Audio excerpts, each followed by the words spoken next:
My name is Esther. I'm an author, and I don't like to say too much because it'll seem like I'm bragging, but I think I can use that one because I'm a Māori author, and write musical productions as well, and I've taken them overseas on Māori stories and so.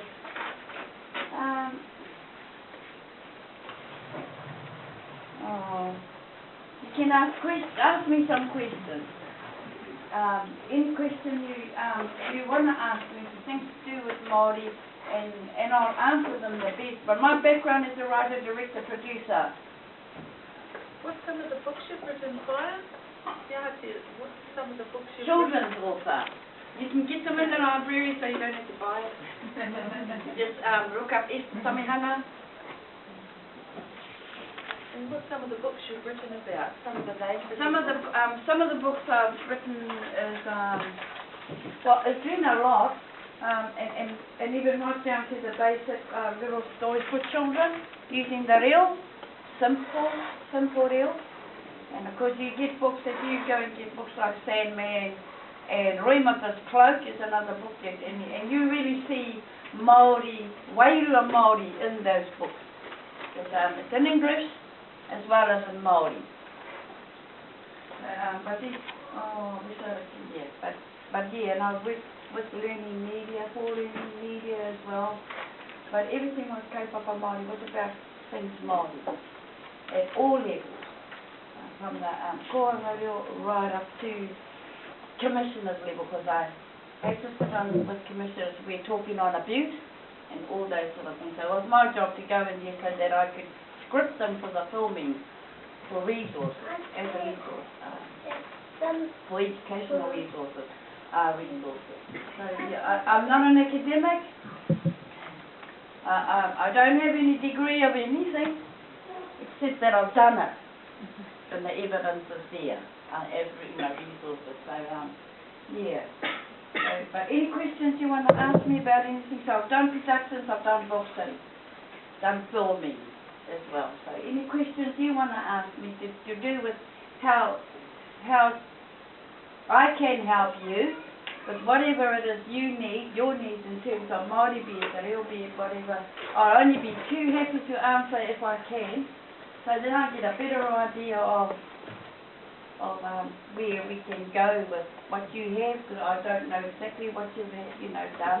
I'm only just new here, so I'm learning from you like you would probably be learning from me. So you can ask me any question you want. I would love you to. How do you find the new words that are being developed? Like for instance, internet, new words, the new terminology. Yeah. How do you find that, the new kupu that have been developed today with I can't, yeah. I listen to a lot of words and they just sound, they're not new, like cowboy, kupu, and I read some books and I think, or bicycle, I think bicycle, when you look at it, a bike has two wheels, cyclical motion, and then when you look at the Māori word, I was thinking, it's not the same either. It's like a, what do you sort of look at? Doesn't sound like it's not, bicycle means two. Bicycle, wheels, unicycle, but when we look at Māori, I'm looking at books and I'm thinking, I'm looking at the Māori. And I'm thinking it doesn't, the meaning is totally different. It's say bicycle when it is two, tricycle when it is three, but then the kupu, Māori kupu, it's not that. Totally different. How do we find must be difficult, what's the process with words being developed, I guess? Yeah, and sometimes it's hard for native speakers like us, but what makes us understand, they just have a couple of words that are different that we're not familiar with, like they have to, the Language Commission has to be accountable for the money that's given over to them to find words for Māori. And so they sit around their round table and and they're not all from the same place. They could be from up north, one down, and they all have to be representative, because they have to find new words to be accountable for the translation to keep our ill here. And some of the new words when I'm here, like you said, but because we understand that all, we know what we're talking about. I just have to go to a dictionary to find, now what was that word for? But everything else I could understand, and usually you'll get a picture saying, oh, so that's what it is. It's a new word for B.F. Michael. Because when I was young, the language was simple. We didn't have to name everything, and we'll just use we'll just transliterate it maybe. For instance, microwave.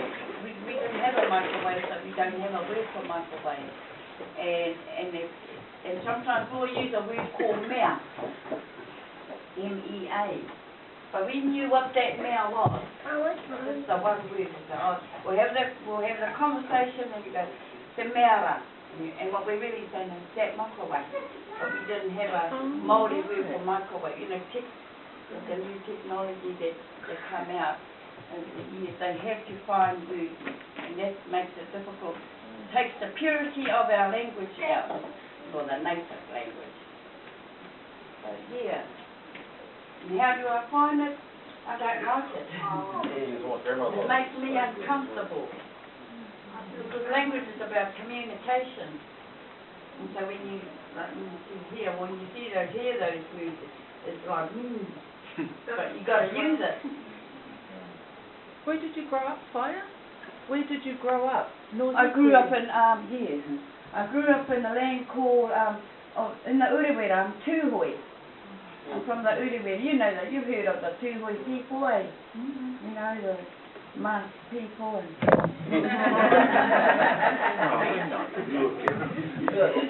No, we're not terrorists. The police are. So yeah, and I grew up in the Urewera, and hopefully one day you'll get to go there, because it's an interesting place.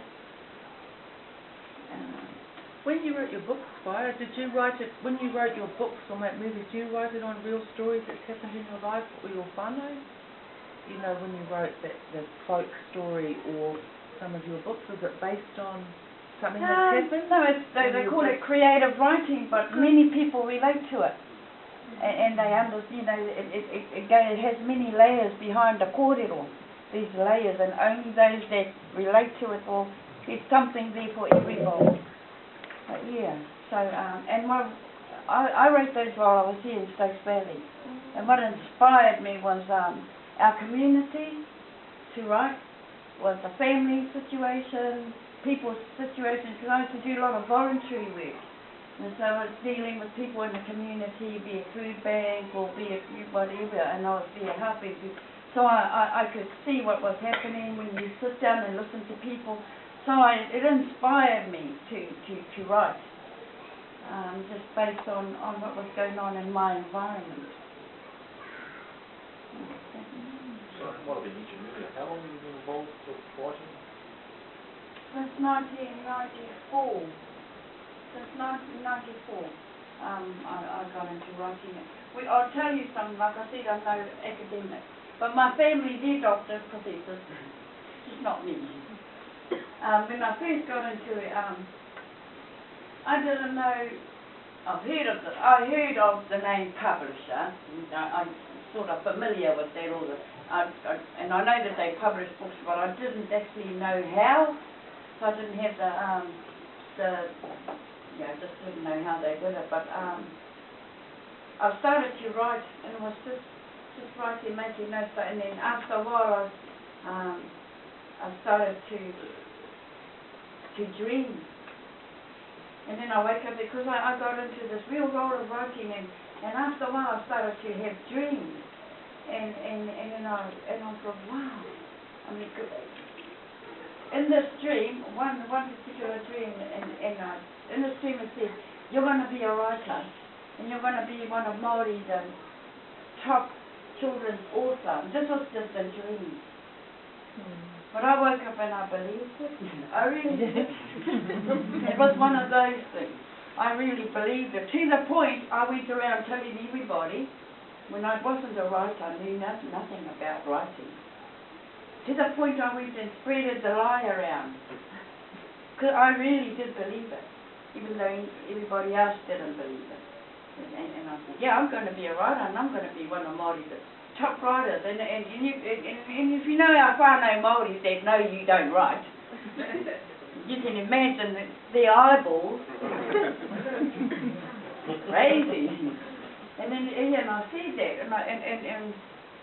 and then I just kept writing. And then in the morning I'd wake up and I'd look at my handwriting, and I thought, that's my handwriting, but I don't remember writing those words. I never remembered, but I know it's my writing, because I got into that role where I was writing and I didn't like it and throw it on the floor. So I wake up in the morning to all these pieces of paper and I'm picking it up in case I've missed something or thrown out something that I might have needed, and I was all self-taught. So I wrote, but eventually the story of Roima's Cloak started to come. That was my first.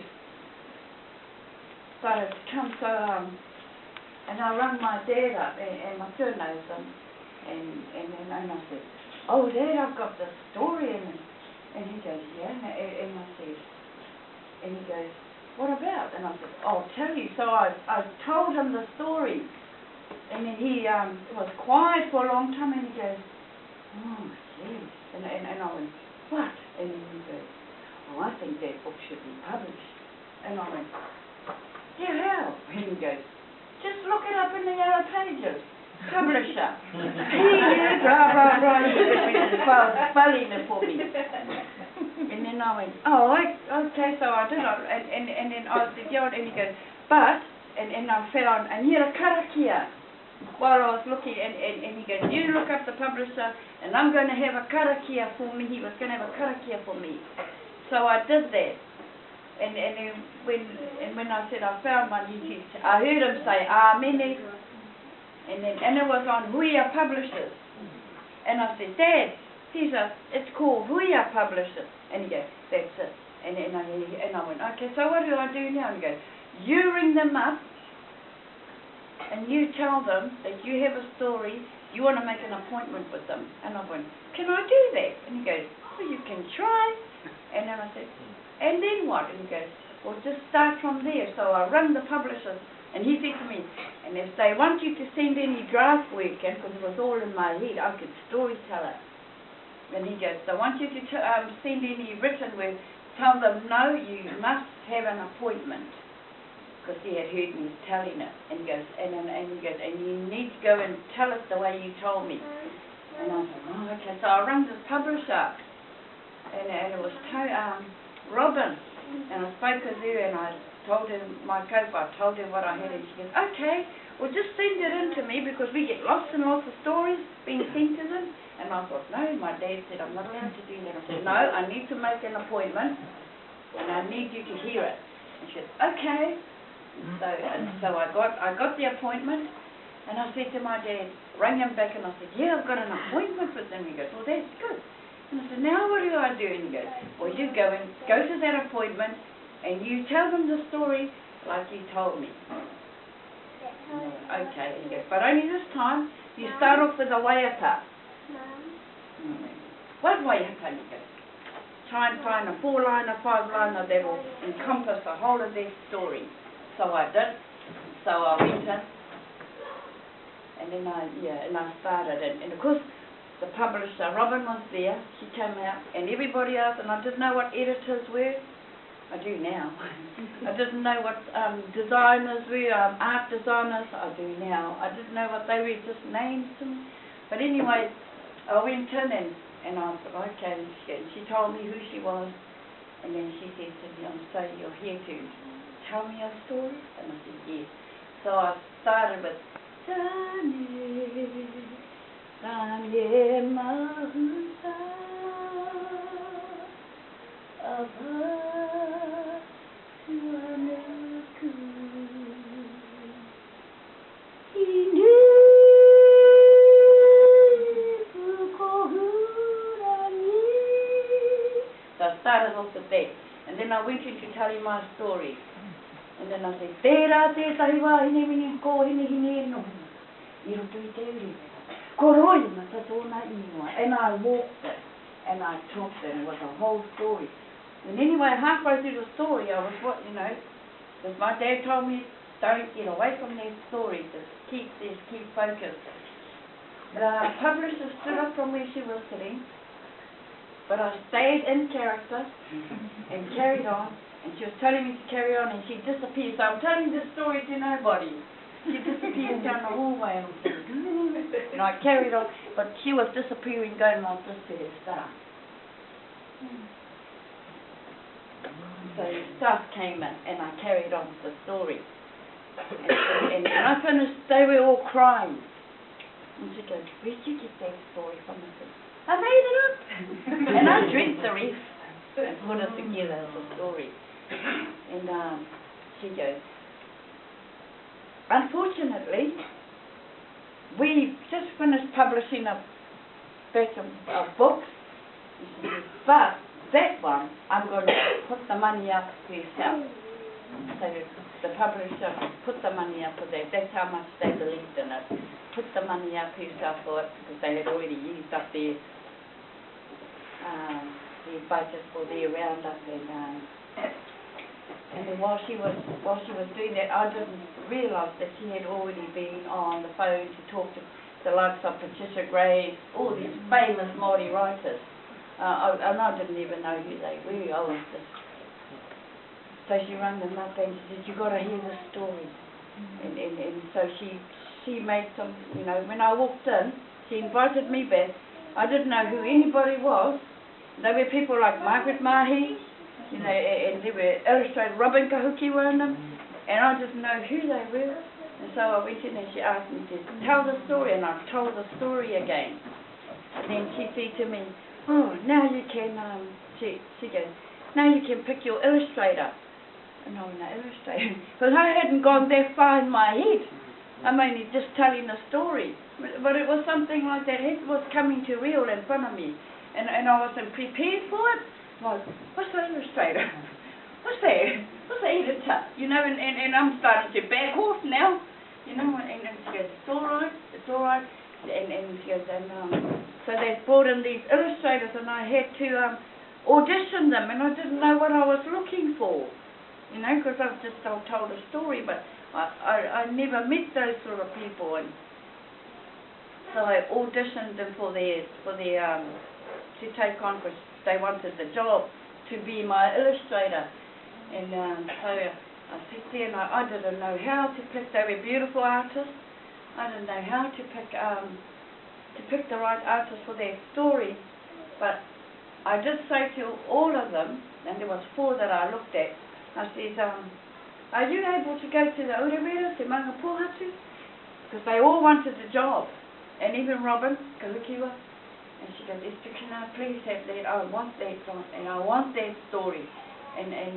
But my publisher wanted it done as soon as possible, and she was locked in another contract, which couldn't free her up, because she wanted it done right away. And so I still didn't know how to pick the right one, but one particular artist, my publisher brought in to see me, and I guess it was because he's like me, had a dream, and it never came true. So I came, everybody else wasn't available to go to the Urewera that particular weekend with my publishers. And this artist turns up and he shows me his work, and I said to him, are you able to go to the Urewera this weekend with my publishers? And he goes, yes. And so he went. I still didn't know how I was going to choose my illustrator. And so when he came back, I said to him, how did you like the Urewera?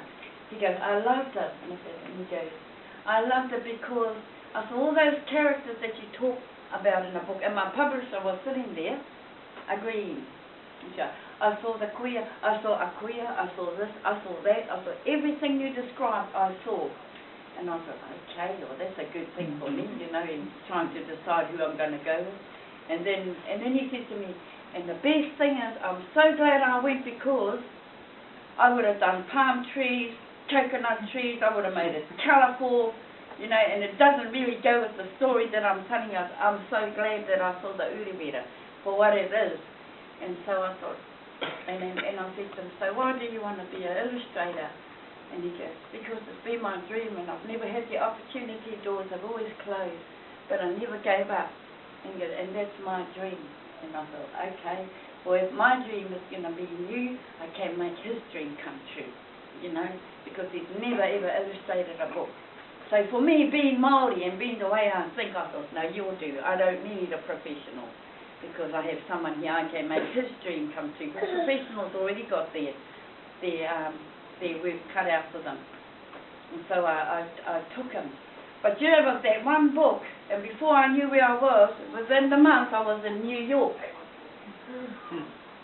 And you know, it was like, yeah, I was, and I like fresh off the boat, and, you know, standing in New York and, you know, and then I was curious, but nobody wanted to talk to me.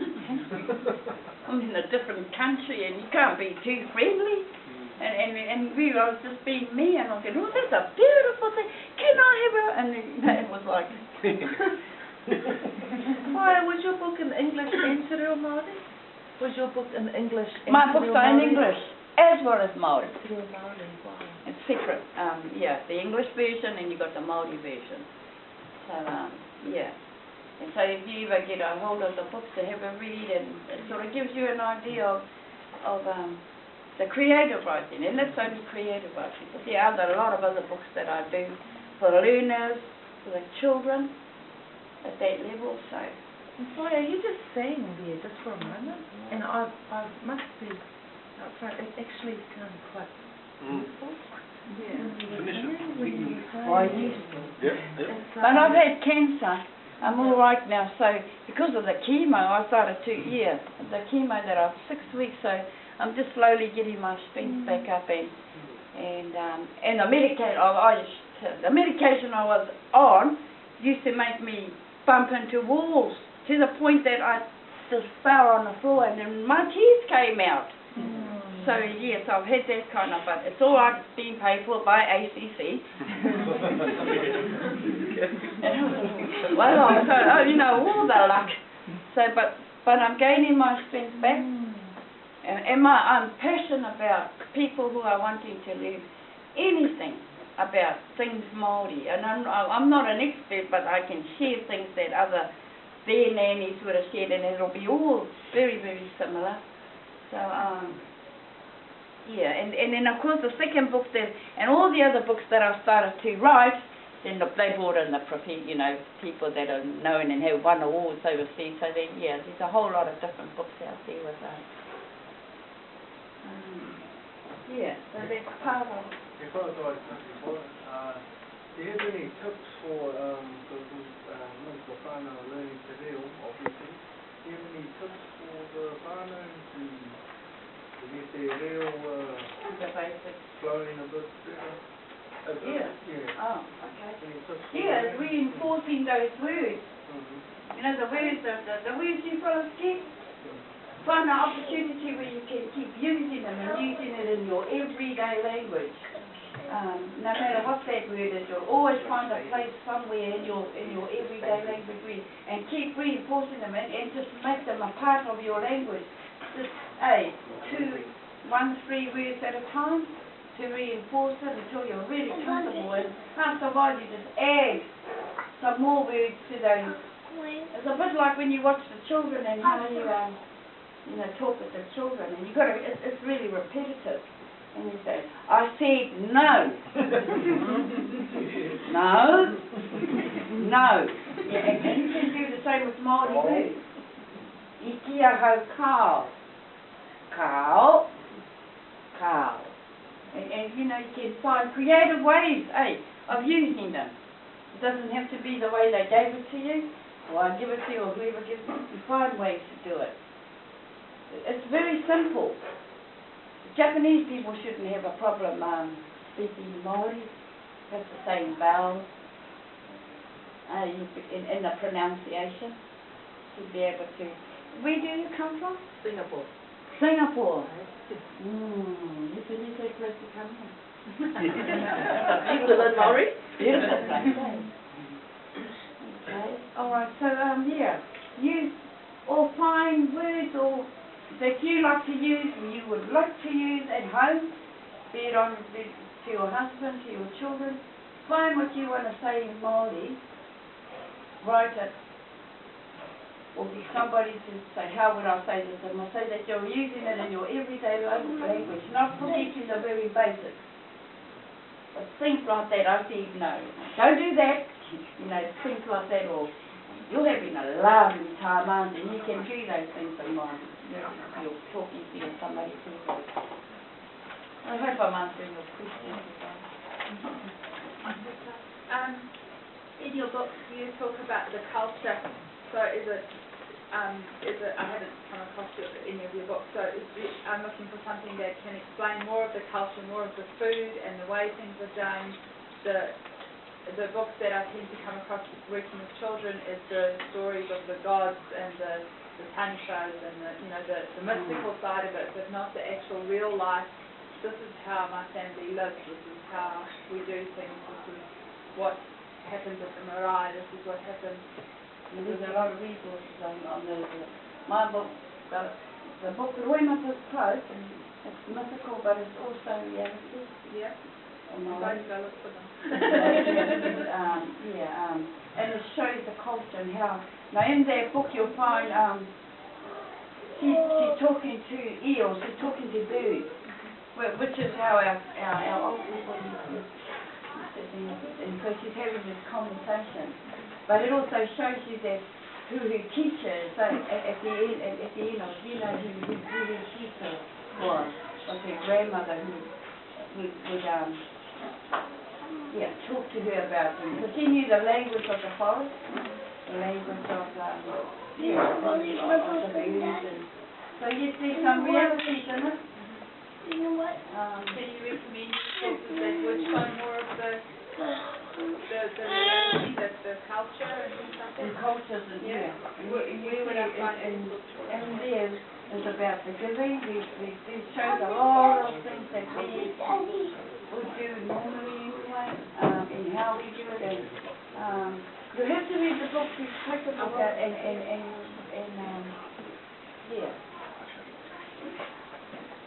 But you were talking about. It's the understanding of the way things are done. So I come from South Africa. So we sit at the table and we eat dinner together and we lay the table.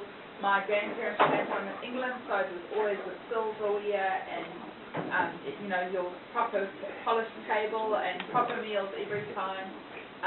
They used to have a big lunch and then we'd have cake for dinner. I loved it as a child. But, those sorts of histories. And then we have food that is specifically for that we might have in South Africa. But here, I hear of honey, but I've never had it. I don't know what it is. I don't know if that's an everyday food or a celebration food. It's those little things that build a bigger picture that mean that you can identify. A lot of the things that I come across don't seem to actually be upheld. There's lots of culture, but not many people do it. It depends on where you go. It depends on where you go. We're not all the same. Yeah, which is good. We're not all the same. Māori are not all. Because of imperialism and colonisation, and then we're urbanised. But when we want to uphold our culture, we go back to our Marae. The only place really where we're comfortable to uphold our culture. But we have a festival where I come from every 2 years. Everything is done in the Māori in the hills. Everything. And the last Ahurei I went to, we take part as a place visitors. We've got to be responsible for this. And to be the translators and let them understand what it's all about. And one of the Ahureis, wasn't the last one, one of the Ahureis, one of the festivals I went back to, there was a Pākehā woman in the crowd, and there's some Pākehās that are there because they're in-laws, and normally they're already aware, culturally aware of what's going on, but this particular Pākehā obviously wasn't really aware of things Māori. But while the announcer was talking on stage, the MC, she just went up on the stage, and whispered into the MC's ear. And because you know, and the MC's going, And so she goes up and whispers in the MC's ear, she goes, and then the MC turned around and let everybody know what she was whispering about. And she goes, this in Māori, she goes, she wants me to translate what I'm saying. And then you can hear this, oh, you know, right through the, you know, because she goes, whoever brought her here in Māori, to say so, she doesn't know, she's still standing there with, you know, smile on her. Whoever brought her here is responsible to let her know that this is a Māori festival and it's because tara, and here we do things in Māori. And so, you know, that's sort of, that's where we practice our culture, where we are come from, mainly practice on our marae. Otherwise it's hard. Otherwise everything else, how we live at home, is all different because we all don't have the means, like some of us. I mean, if you have a look at South Africa, will the Africans be sitting at, you know, porridge tables? No. You know? No, but it's But within their culture, yeah. you know, within their culture, they have their food, and to them, it's a delicacy, and to some, yeah. So it's like that with Māori, not everyone. I think we're really fortunate though, eh? We are really fortunate we're not in that sort of situation. But there are many Māori that are called, because they're actually basic respect for house rules, house the way things are in your home, which we call tikana. It's the way, I mean, you go to Singapore, to Japan, they have tikana.